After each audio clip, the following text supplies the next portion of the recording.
Hi everyone. Today we are going to work on Unit 3. We'll get started. Computer systems in detail. There are a few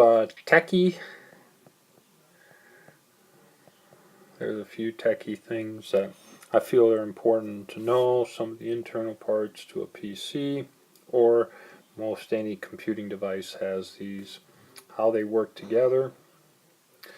We're going to learn more about operating systems and what they do, and the relationship between operating systems, apps, and the user. We have hardware, and what really communicates with the hardware is the operating system. And then you have apps. What kinds of apps? And you might have multiple apps open at once. They communicate with the operating system, and then we have users, which really work through all this to get the hardware to do what we want it to do. Alright. This will come during the week when we start Unit 3, talking about building a system, and that could be as simple as talking about buying a new cell phone, smartphone, or setting up a small office and so forth.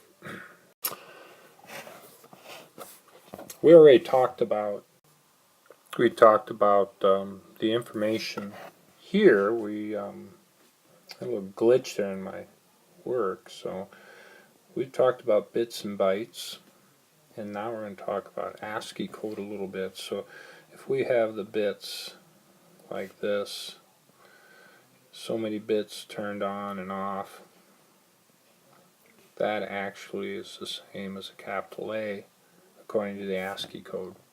The ASCII code deals with text, and it has the bits arranged in a way, so that would be a capital B and so forth. And that's all preset. Most PCs use the ASCII code, but not always. There's other codes that are available. There is a code that arranges the bits so they look like a particular image. There is a code that arranges the bits to use them for something called a PDF. There are literally thousands of arrangements and how they do that to manage the information.